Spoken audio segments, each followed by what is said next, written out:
Nutrela soya chunk দিয়ে আলু ফুলকপির তরকারি।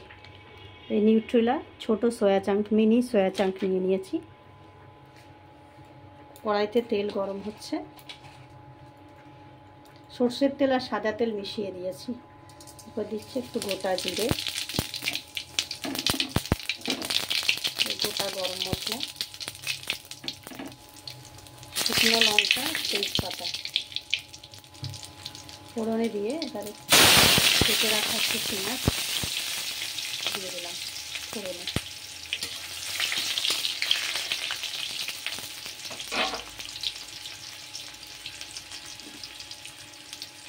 একটু লাল হয়ে গেলে এবার দেবো, এখানে পেস্ট করে রাখা আছে পেঁয়াজ, রসুন, আদা, টমেটো, কাঁচা লঙ্কা আর একটু ধনে পাতার যে গোড়াগুলো হয় সেগুলো একসাথে পেস্ট করে রেখেছি। এই পেস্টটা দিয়ে দিলাম এর মধ্যে।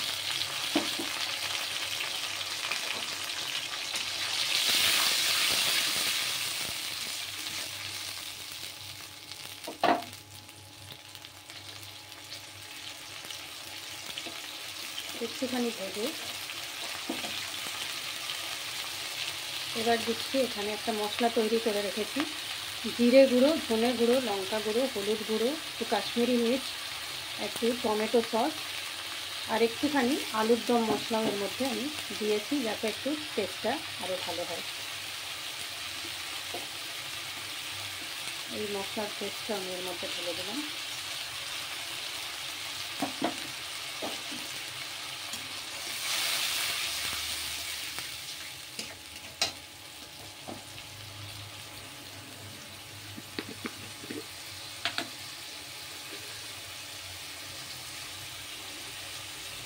চিনি,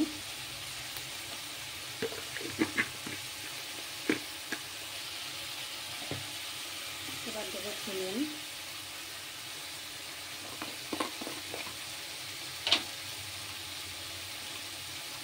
মশলার মধ্যে একটুখানি নুন দিয়ে রেখেছিলাম, এবার দিচ্ছি একটু নুন।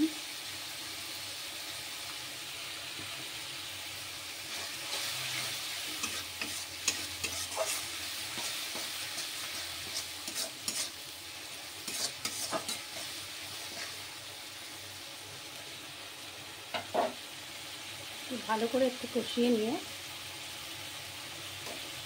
এবার এখানে দেব আলু, ফুলকপি আর সয়া চাঙ্ক। এটা আগের থেকে একটু ভাপিয়ে নিয়েছি, এবার এটা এর মধ্যে ঢেলে দিচ্ছি।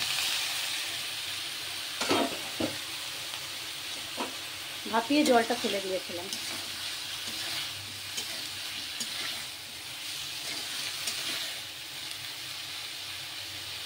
এটা ভালো করে মিক্স করে এখানে আছে টমেটো, কাঁচা লঙ্কা চেরা, ধনে পাতা আর মটরশুঁটি। তো মটরশুঁটিগুলো এবার দিয়ে দেবো, স্টেপ বাই স্টেপ হবে। এটা আর একটু ভালো করে রান্না হয়ে গেলে একটু জল দেব, জল দিয়ে একটু ফুটে উঠলে ভালো করে সব মিক্স হয়ে গেলে, ঝোলটা একটু গাঢ় হয়ে গেলে তখন এই ধনে পাতা, টমেটো আর একটু গরম মশলা গুঁড়ো ছড়িয়ে নামিয়ে দেবো। তারপর গরম গরম সার্ভ করুন। ভাত, রুটি, পরোটা, লুচি, মুড়ি সব কিছুর সাথে এটা খেতে পারেন। এই পর্যায়ে একটু খুব ভালো করে নেড়ে চেড়ে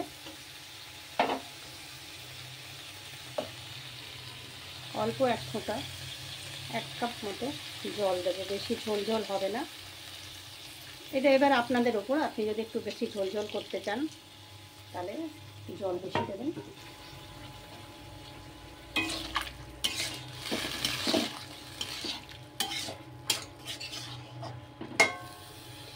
ব্যাস, এর মধ্যে আর বিশেষ কিছু করার নেই। এরপরে এটাকে ফুটে উঠবে, ফুটে উঠলে একটু ভালো করে মাখা মাখা ঘন ঘন হয়ে গেলে তখন এই টমেটো, চেরা কাঁচা লঙ্কা, ধনে পাতা দিয়ে একটুখানি ওপরে গোটা গরম মশলা গুঁড়ো আর ঘি একটু ছড়িয়ে দিতে পারেন। সেটা এগুলো অপশনাল ঘি। Thank you for watching.